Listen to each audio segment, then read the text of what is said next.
Mr. Mayi can support Tinubu any way he wants to support, but I think it's a stretch on the over 3 million people that died, the children that were kwashiorkored, the people that were pained, the 10,000 people that were dying of famine on a daily basis, to now say President Tinubu is the Biafra they are looking for. No, he's the Messiah of Biafra. He's the Messiah of Biafra, whatever I say. Inclusion, development, no, Dr. progress, Dr. development. He should have just kept Biafra out of it. He can hype Tinubu all he wants. But Biafra is a sore point for Igbo people. I have friends that were child soldiers during the war. Please, let's not go there. It's a sorry part. A lot of them are still angry with General Gowon and what he wrote in the book. In the primaries, the Minister of Work, standing in a Boeing, holding Tinubu posters, told the crowd of supporters that President Bola Ahmed Tinubu is the Biafra that Igbos have been looking for. Let's take a look before we come back for a discussion. Bola Tinubu is the Biafra we have been looking for. A man who has integrated the entire Southeast. Yes, sir. A man who has given us juicy appointments. Yes, sir. A man who has given us very important infrastructure.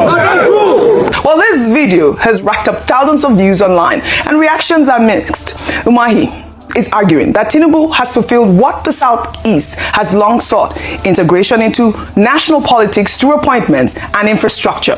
He's saying the fight for Biafra was about inclusion, recognition, and development, and that Tinubu is delivering that. But some Igbo online are pushing back. They're saying appointments and roads aren't Biafra, that the people who died fighting for self-determination weren't dreaming of ministerial positions. The question remains, is integration the same as self-determination? Dr. Bati, that's a question I'm posing to you. Okay, no, let's put it like this. My understanding of it is that Minister Umahi, who is known as a major promoter, supporter, fan of President Bola Ahmed Tinubu, was speaking in a figurative manner. When he says what Biafrans are looking for, Tinubu has already provided in terms of infrastructure, in terms of, progress in eastern Nigeria. Please, with due respect, Mr. Mayi can support Tinubu any way he wants to support, but I think it's a stretch on the over 3 million people that died, the children that were kwashiorkored, the people that were pained, the 10,000 people that were dying of famine on a daily basis, to now say President Tinubu is the Biafra they are looking for. No, please. He's the Messiah of Biafra. He's the Messiah of Biafra, whatever I say. Inclusion, development, no, Dr. progress, development. He should have just kept Biafra out of it. He can hype Tinubu all he wants. But Biafra is a sore point for Igbo people. I have friends that were child soldiers during the war. Please, let's not go there. It's a sorry part. A lot of them are still angry with General Gowon and what he wrote in the book. And the book he recently released. Most of those people have not read the book. No, they have read the book. They have read the book, and a lot of them are still feeling very hard done. And these are witnesses to history. It didn't happen behind them. I'm saying child soldiers. People that went through the pain. And I think it is very sad. No, I'm not talking about Sonny Oroji. So you don't even know no, so you don't even know who I was talking about. So that was somebody else. It's not even Sonny Oroji. So I think it is very despicable and sad for us just to mitigate the plight of Biafra and what happened there. And you see, Hoji, we have never taken our time to review what happened in Biafra. Atonement for Biafra is just more than no victor, no vanquish. It is deeper than that. Atonement is not in political rhetoric and political positions here and there. No. Just after the war, we had the top political parties ceding their vice presidential position to somebody from the Southeast. We all know how Alex Ekweme, prominent architect, became the vice president of Nigeria. But that's not atonement. Atonement is a full sense of belonging. And that's why a lot of people are agitating and saying an Igbo presidency might just be a step in the way.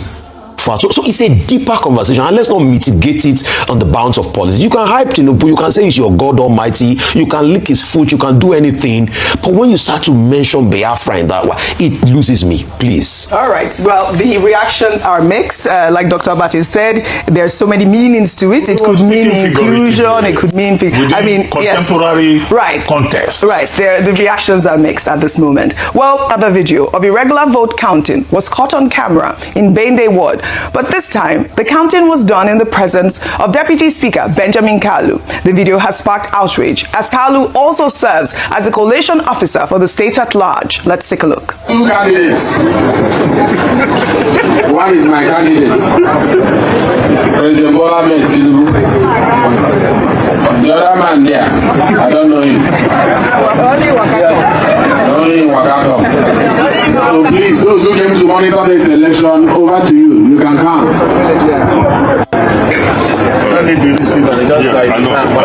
Somebody can. All right, the counting is starting now. Number 1, yeah. Number 2, 3, 4, 5, 6, 7, 8,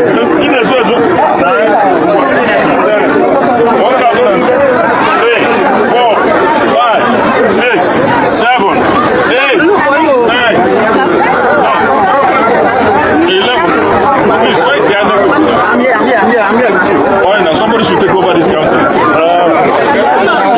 1011. 1012, 1013, 1014, 7,110. Oh, he said 7,000. It was right in that clip. From 1,000 to 7,000. I mean, Rufai. 7,115. You got the number. 7,115. I mean, what is going on, Rufai? I mean, as we speak, the Deputy Speaker has not publicly commented on this clip, but he is a collation officer for Abia State. He's responsible for the integrity of the entire primary, and he's standing right there while numbers are being skipped. Now, skipping numbers is illegal. It's fraud, like what the INEC chairman has said. We've seen videos like this from several states. The danger is normalization. When irregularities become routine and officials say nothing, elections lose credibility. Benjamin Kalu knows what credible elections look like. So, Rufai, why is he presiding over this? Do you take what they are doing called election? Is this election? What is it? Seriously? It is not election. Wait, you see. Like I said the other day, I thought it was a skit. You know, it's a skit. The funny part for me is now, and I think I want to abuse that narrative here. Please, this is never going to be a pretext for what's going to happen in the next election. Because if they are now saying that if President Tinubu can get 11 million within his own party, that means he can't get anything less than that. That's a bad narrative. That's a pretext for rigging. Anybody that repeats that narrative is part of rigging in this country. That person should be dealt with. These are no elections. We're just checking the number of Iba and I.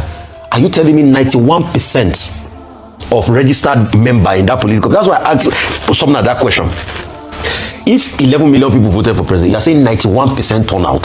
Which election has 91% turnout? In a democracy where we have less than 20% turnout. So anybody that is repeating that narrative that it shows that President Tinubu is not going to get anything less than a million votes is part of those rigging in this country. And people like that should be condemned and be abused.